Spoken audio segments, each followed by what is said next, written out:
Olá, meus amados irmãos em Jesus, um bom dia, um excelente sábado para todos nós. É com tanto carinho, é com tanto amor que nós nos reunimos aqui neste momento para mais uma reflexão do Evangelho segundo o Espiritismo. Estes minutinhos que todos nós reservamos do nosso dia para silenciar um pouquinho o exterior e acolher em nosso coração os ensinamentos de Jesus, os ensinamentos do Evangelho. Então sejam todos muito bem-vindos, que o Cristo hoje possa estar refletido em nosso coração, sobretudo aquele ensinamento do Cristo: orai e vigiai. Que essas palavrinhas hoje de Jesus, elas estejam firmes em nosso pensamento.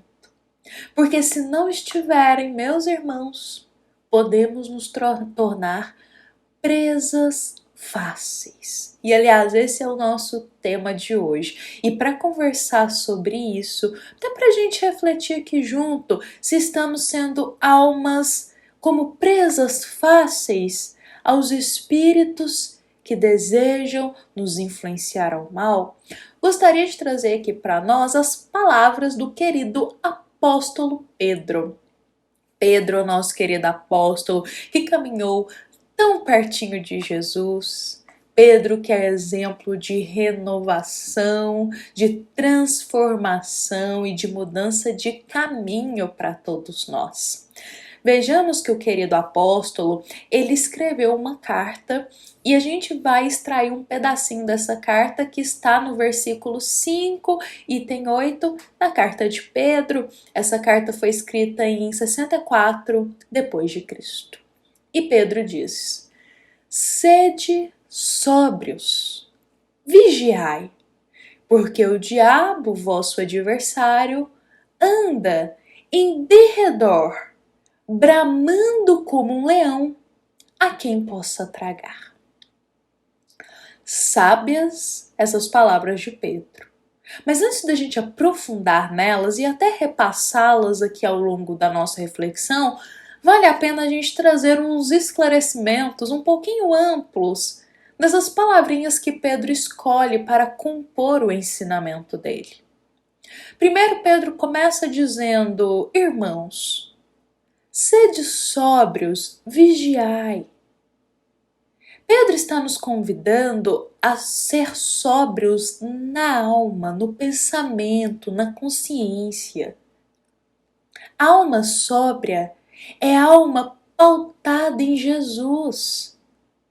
É a alma que não se entorpece com coisas que camuflam e causam um nevoeiro dos ensinamentos mais elevados. A alma sóbria é aquela com o pensamento bem conectado com Jesus e com a vontade de Deus.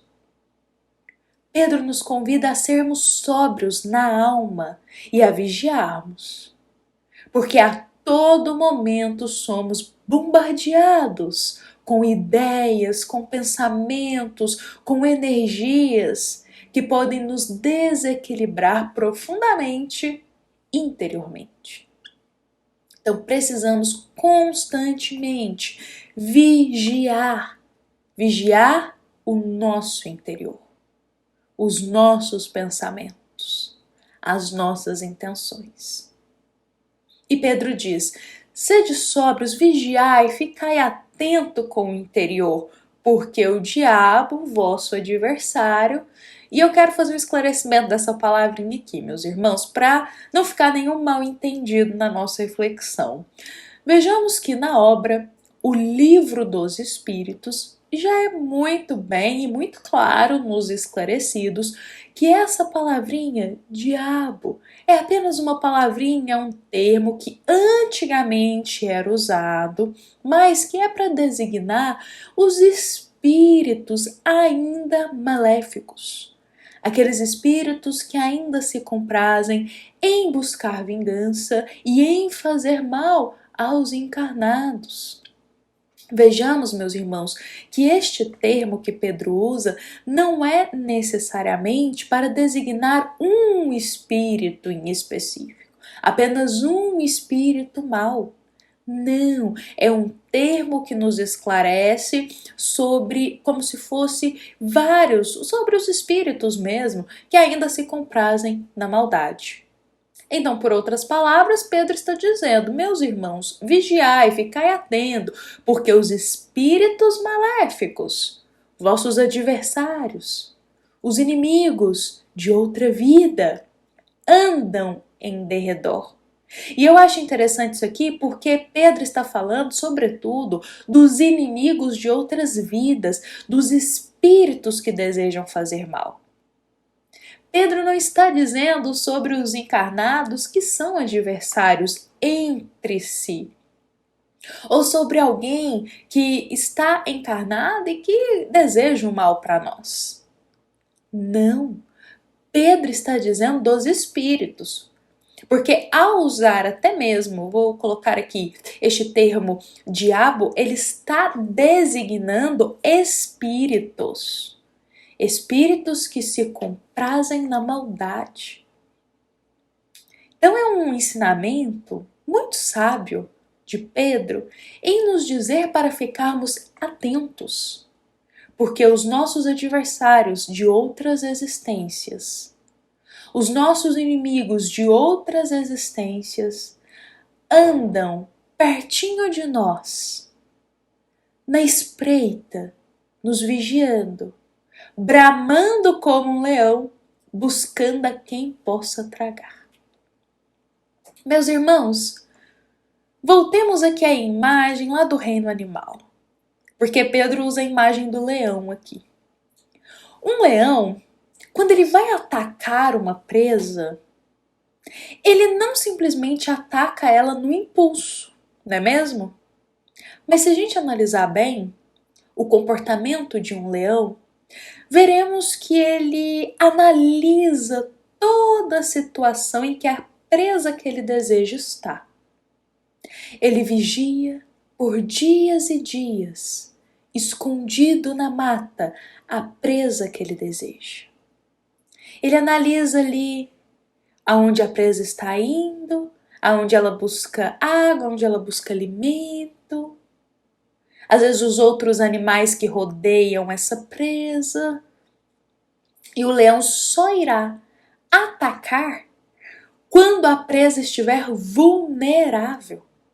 O leão não ataca quando ela está protegida por um outro bando de animais ou quando ela está fortalecida. Não, é no momento de vulnerabilidade, de fragilidade daquela presa que o leão irá atacar.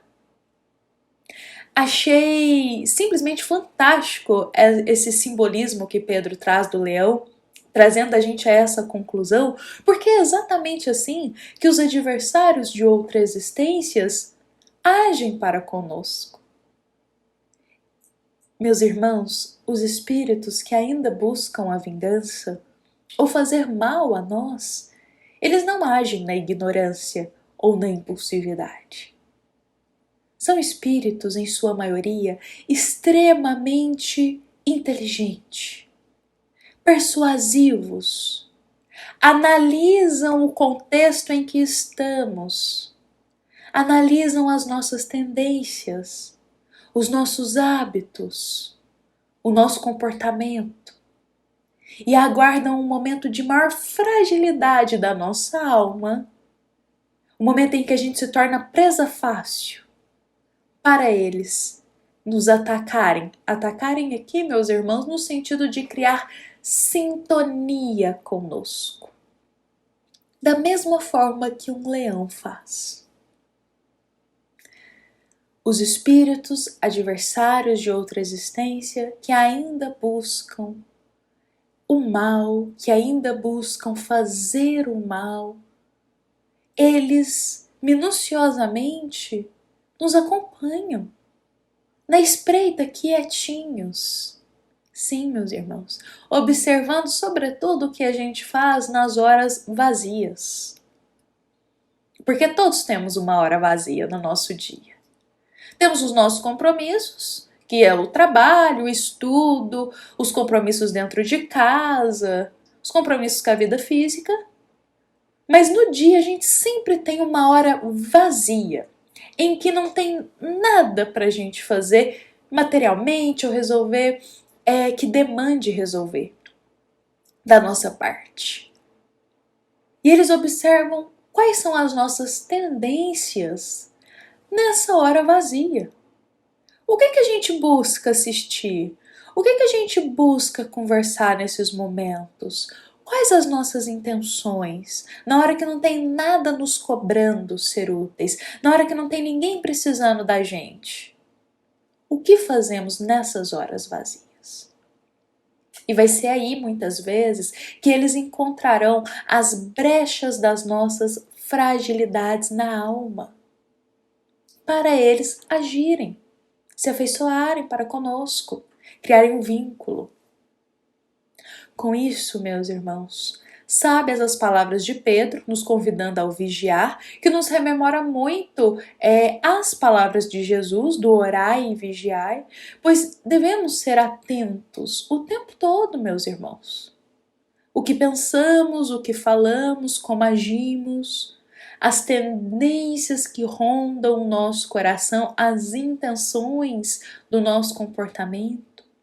Porque, como Pedro diz, muitos adversários de outra existência andam perto de nós, não agindo diretamente, mas só observando, para ver se nós continuamos ainda aquelas almas do passado, voltadas ao caminho do mal, ou se nós já nos transformamos, ou se nós já mudamos e renovamos o nosso coração. E o nosso desejo é que esses irmãos que ficam à espreita nos observando, esperando a gente se tornar presa fácil para eles, que eles possam perceber que estamos renovados, que a gente busca Jesus, que o nosso exemplo, que a nossa conduta possa inspirar eles a mudar também, firmando no coração desses irmãos que não somos mais aquela alma do passado, que a gente mudou, que não mais sentimos afeição em fazer o mal, mas que agora o nosso único guia é o caminho do bem, é Jesus. Então que a gente possa, meus irmãos, hoje e sempre levar essas palavras de Pedro para ficarmos mais atentos ao que passa interiormente na gente e buscar a reforma íntima e buscar aquela renovação verdadeira em Jesus, porque só assim nós não nos tornaremos presas fáceis para os adversários de outra existência, para os obsessores. Bom, meus irmãos, vou convidar a todos para a gente encerrar o nosso evangelho com esse ensinamento em nosso coração, vigiai e orai, como já dizia Jesus e como diz Pedro aqui para a gente. Que essa palavrinha fique hoje em nossos pensamentos. Bom, meus irmãos, essa nossa passagem, ela foi inspirada no capítulo 12 do Evangelho segundo o Espiritismo, item 5. É aquela passagem reservada a nos explicar sobre os inimigos desencarnados. Bom, meus irmãos, que as palavras de hoje elas possam gerar bons frutos de renovação em nosso coração e de mudança. Bom, lembremos que essa passagem é também uma mensagem da Casa Espírita, nossa amada Casa Espírita Luiz Gonzaga, da cidade de Luminárias, para todos nós que aqui estamos presentes. Fiquemos em paz, fiquemos com Jesus em nosso coração e vigiemos e oremos a todo momento do nosso dia, da nossa vida. Que assim seja.